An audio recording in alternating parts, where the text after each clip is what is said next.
Hi guys, right now I'm with Jeff. We came back from Japan a few weeks ago from a trip that was a memorable I'm one. still jet lagged, I think. I feel like it was yesterday. Yeah, it all feel like it was yesterday for Yeah. all of us. Yeah. We didn't come back yet in the normal time over here. But I guess our time isn't really normal time anywhere anyway, so Yeah. it's quite Yeah, hard to okay, catch just it. pretty easily. Like we're international in our way of living and sleeping. And today, I would like you to tell us about that trip a little more, how you lived it while you were over there. Wow. And since you came back as well, because it's a trip that didn't end after those 2 weeks in Japan, No. that you brought back something coming here. And today, I'd like you to talk to us about it. Just a little bit. Yeah. That's gonna be the hard part, the little bit part. We need to save some. If you tell everything right now, Okay. it's gonna be boring. Try So. to be some. Well, it was. It's funny because, of course, Alex came with that idea.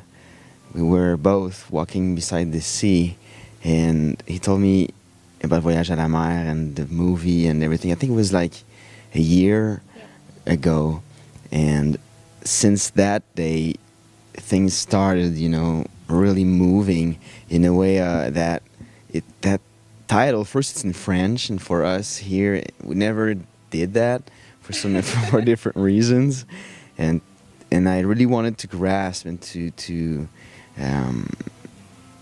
catch up why and what that thing was all about, and I realized over the year and when I was in Japan that before leaving for a very special trip like that, a movie, and as we always want to touch something deep and reality and all that, but I think that when you're open hands and ready to receive and to grasp and to live the moments for what they truly are, wherever you are in the world and whatever you're doing, I think that it's the starting point of so many great things and I mean very powerful things, because a lot of people are traveling around the world and a lot of people are doing great stuff, but we could have been going in all those cities. I mean, we've been all over Japan almost, from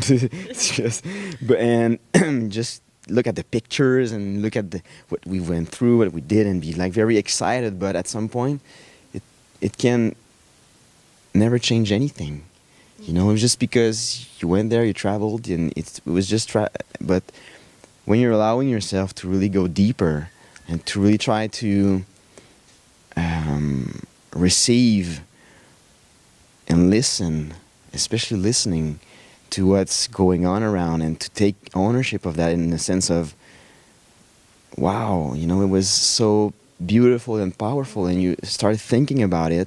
There's that process going on, and that's why on that trip every single day was a trip in itself, because obviously we were traveling, taking the train like crazy, not sleeping, going all over Japan, running after time cameras, and we needed to do a movie. There were fans with us, friends. We needed to just travel. We cannot miss a train. Everything was against us, the weather, and but when you go just toss all those details aside, and you really are there in every sceneries, every people that were coming, taking the time to just listen to them and to see who are you and why are you here today, and wow, and exchanging in such a way. And this is where it's easy to just fall in it's all about us, we're your favorite enemies, it's cool, we're making a movie, obviously people will show up, and cameras are there, and it's us. I mean, who won't show up? I mean, but no, I mean, when you just want to go deeper, and I didn't want that thing to be about me or about us, I really wanted it to be about all of us, you guys listening right now, and that came, and for others who were just watching videos on YouTube, on Facebook, on wherever, Twitter, and for us to be something that we would all grasp, and go further, because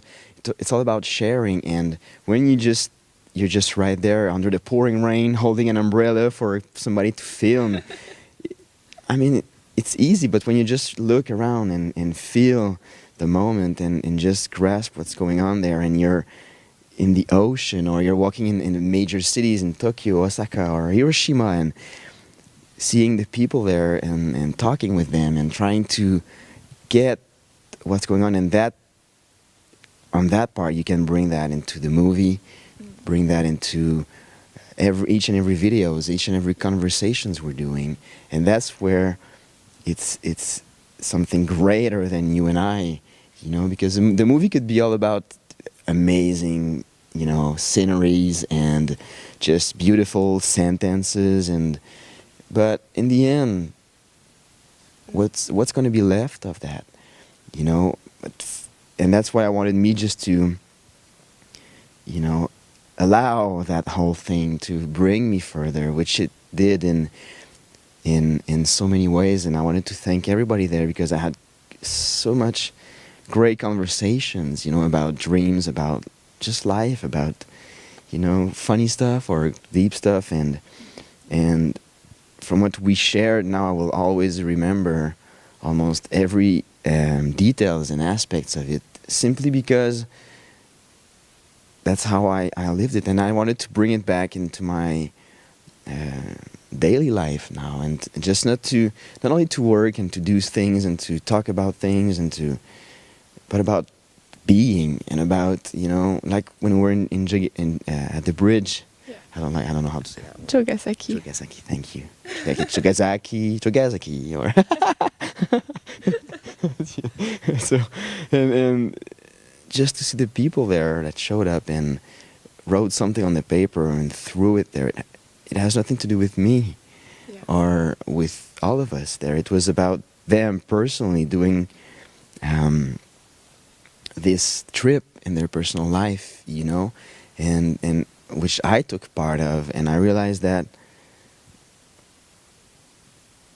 sometimes you just don't know what to write on the paper or to say, and that's, and Alex talked about that, and it was very beautiful, because, you know, it opened doors to a lot of things, and everybody wants to control and to decide and to just, you know, this is how it's got to go and this is how it needs to work, but when you're able to just allow, you know, things around to move you and to have you think about things, this is where I think it's a beautiful gift that you can allow yourself, and that's where I am right now, and that's what I went through while I was there, and now I really want to, you know, not only think that I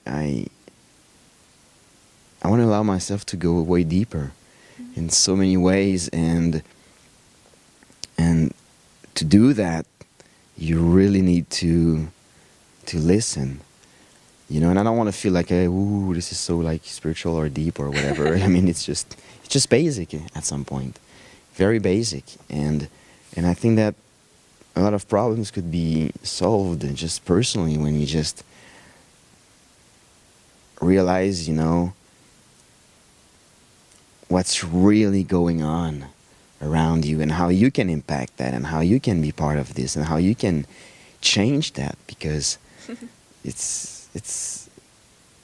this is what happened every single day, you know. We woke up, we knew where we were going, but we didn't know what was going to arrive or happen in between all of those things, and a lot of good things happen, a lot of bad things too, and at some point, but it's so nice, because this is what I will always remember of that trip. It's that even if I knew the title a year before, you know, the storyboard that we went through there needed to be, we were not following a sheet exactly like it was, and that's the most beautiful part, I think, and I want to, you know, live things that way, and it was the greatest moment, you know, of my life, just when I met that old guy in Hiroshima, and I said, the guy is 81 years old, you know, he's still there, working, and before we arrived, there was nobody. It was just alone there, but there was this peace in that man, because I feel like he never circumstances brought him to a place where, wow, he allowed things to bring him there that way. So I hope what I said was understandable. It was. And it's amazing to see how a trip that wasn't your idea at all in the beginning, that wasn't your project in the beginning, became yours. Your own story, your own trip, your own voyage for yourself with all the others. You made it yours as soon as you wanted it to be yours. And you brought it somewhere you never thought you could go. And it's only beginning. Yeah. The voyage is not over. No. Thank you very much, Jeff. My pleasure. You saved some. You did a good job. Thank you.